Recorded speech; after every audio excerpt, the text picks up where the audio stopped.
মৰমৰ ছাত্ৰ ছাত্ৰীসকল, আজি মই তোমালোকৰ বাবে নতুন এটা ভিডিঅ' লৈ আহিছোঁ। ভিডিঅ'টো হ'ল first unit exam 2004 subject English class 1। তোমালোকে প্ৰথমে লক্ষ্য কৰিব লাগে, দুটা বাকচ দিয়া আছে। প্ৰথম বাকচটোৰ আগত লিখা আছে নেম, অৰ্থাৎ নাম লিখিব লাগে। মই ইয়াতে লিখিছোঁ ৰাজদীপ বৰ্মন, ৰোল নং 1। তোমালোকে নিজৰ নিজৰ নাম লিখিবা আৰু লগতে নিজৰ ৰোল নংটো লিখিবা। প্ৰথম কুৱেশ্যন দিয়া আছে, feel in the Mising letters, অৰ্থাৎ খালী ঠাইত নথকা আখৰটো লিখিব দিছে। মই অলৰেডি লিখি দিছোঁ, এতিয়া অকল গাই যাম।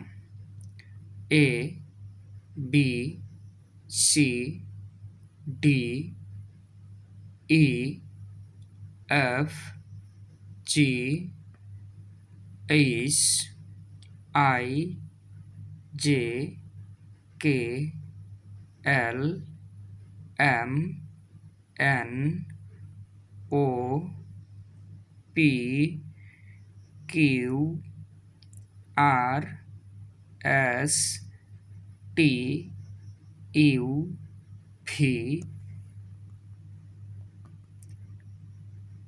W, X, Y, Z। তোমালোকৰ চেম এনেকুৱা এটা কুৱেশ্যন হাফ ইয়াৰলিৰ বাবে আহিব, সেইকাৰণে সকলোৱে ভালকৈ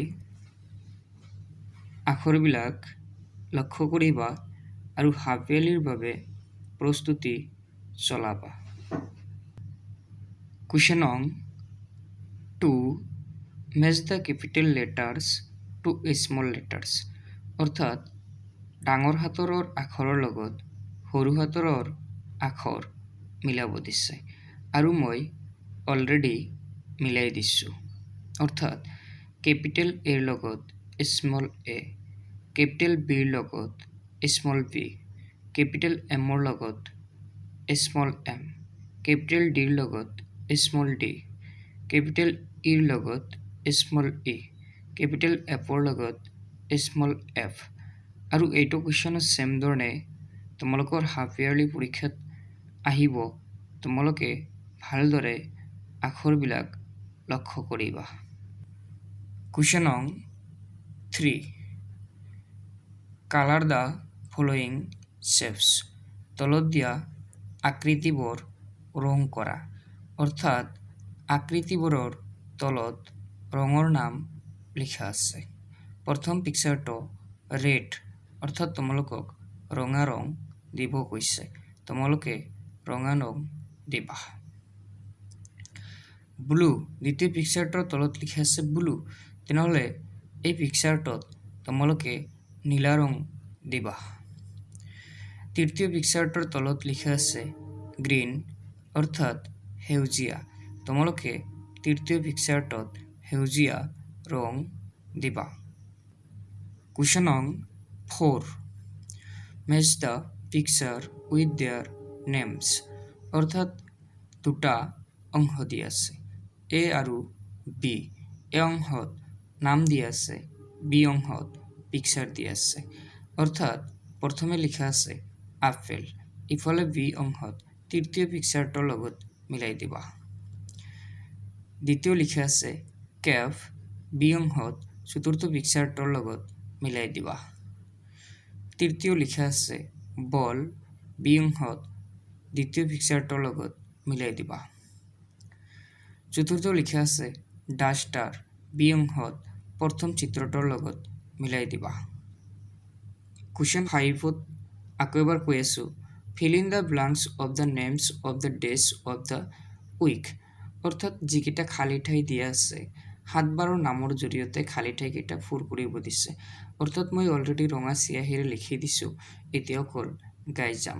number A Monday, number B Tuesday, number C Sunday, number D Friday.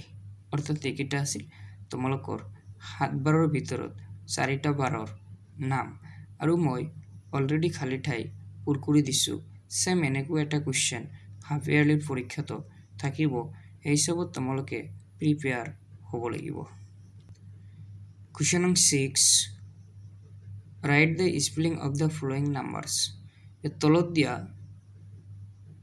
সংখ্যাবিলাকৰ বানান লিখা বাকচবিলাকৰ আগত সংখ্যাবিলাক দিয়া আছে প্ৰথম বাকচটোৰ আগত 1 লিখা আছে আৰু বাকচটোত বানান লিখিব লাগে ONE 1 দ্বিতীয় বাকচটোৰ আগত 2 লিখা আছে ইয়াৰ বানানটো লিখিব লাগে TWO তৃতীয় বাকচটোৰ আগত লিখা আছে 6 তেনেহ'লে ইয়াৰ বানানটো লিখিব লাগে SIX চতুৰ্থ বাকচটোৰ আগত লিখা আছে 10 তেনেহ'লে ইয়াৰ বানানটো লিখিব লাগে TEN কুৱেশ্যন নং 7 অৰেল ইংলিছ এনিওৱান ৰিডিং অৰ্থাৎ তোমালোকৰ ইয়াত A or B দিয়া আছে অৰ্থাৎ এই দুটা ৰাইম নেম হয় এই যিকোনো দুটা ৰাইমৰ এটা